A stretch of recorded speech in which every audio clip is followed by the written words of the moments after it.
السلام عليكم ورحمة الله وبركاته، عشاق الساحرة المستديرة وعشاق النادي الأهلي في كل مكان.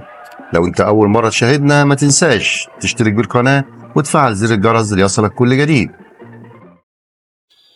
ينتهي مشوار 5 لاعبين مع النادي الأهلي بنهاية الموسم الكروي الجاري، إذ يعمل السويسري مارسيل كولر المدير الفني للفريق على إفساح المجال لضم صفقات جديدة وإجراء تغييرات في قائمة المارد الأحمر بالموسم المقبل استعدادا للمنافسات المقبلة، وعلى رأسها كأس العالم للأندية 2025 بنظامه الجديد بتواجد 32 فريقا.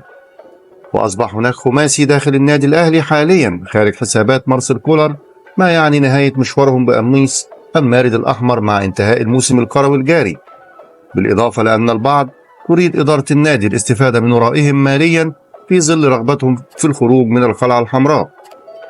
ويعد المالي اليو ديانج لاعب الوسط أول اللاعبين للرحيل، خاصة في ظل رغبة الأهلي في بيعه والاستفادة منه ماليا، بالإضافة لرغبة اللاعب في تجربة جديدة ووجود أكثر من عرض أمامه خلال الفترة الماضية قبل تعرضه للإصابة مؤخرا. كما أن محمود متولي ومحمد الضو كريستو وأحمد عبد القادر ضمن اللاعبين المغادرين للأهلي في ظل خروجهم من حسابات كولر ومعاناة الثنائي الأول من إصابات كثيرة أبعدتهما عن الظهور هذا الموسم مع الفريق. كما أن أنطوني موديست المهاجم الفرنسي سينتهي عقده بنهاية هذا الموسم، وهناك إمكانية لرحيله لإفساح الطريق لقيد لاعب أجنبي جديد بدلا منه، خاصة إنه ليس على المستوى المطلوب. بالتوفيق لنادينا الحبيب، والسلام عليكم ورحمة الله وبركاته.